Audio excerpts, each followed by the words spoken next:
Mais on va parler aujourd'hui du rôle des latéraux.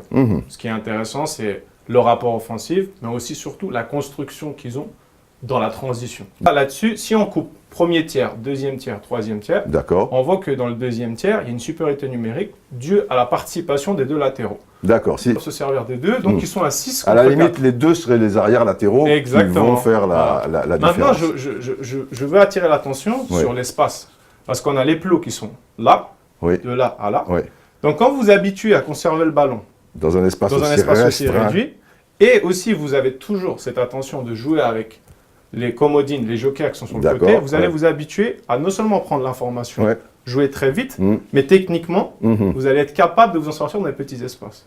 Et ça veut dire que finalement, quand on retrouve l'espace, parce qu'on voit comme il est petit, il est long certes, mais la verticalité est terrible, quand on revient sur notre première image avec Jordi Alba et là, cet espace finalement, il devient très grand. Immense même. Il devient immense.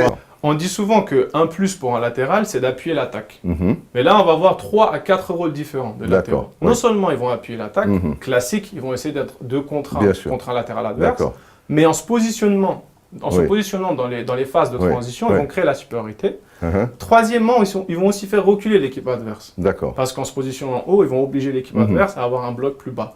Donc, on voit que le rôle de latéraux est beaucoup plus complexe. Oui, parce que dans l'esprit des gens, le latéral défend, ou alors il fait un appel de folie et il attaque. Et ce qui est en train de vous expliquer Amine, les latéraux en Espagne, et notamment avec l'équipe d'Espagne, en Allemagne aussi, font partie de la phase de construction. Alba, il est dans une phase de construction. Carvajal permet une phase de construction.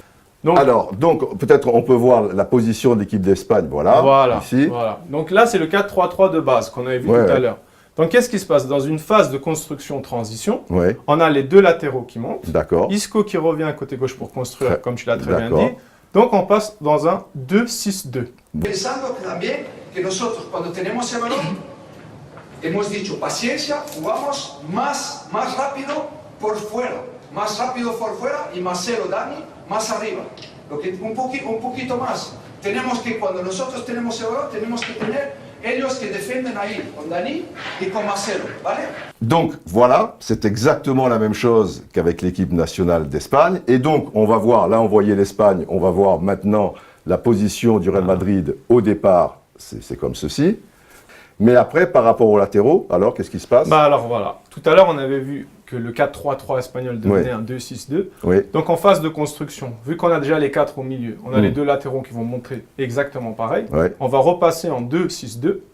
Pareil, risqué, mais un risque qui va payer finalement. Parce qu'on se rend compte que si Varane et Ramos sont vigilants, ils vont pouvoir couvrir et intervenir au moment où il y aura des pertes de balles. Donc la supériorité numérique qui est créée ici au milieu de terrain, c'est exactement celle qui est créée en équipe d'Espagne. Voilà, il ne faut pas regarder en longueur, il faut regarder en largeur.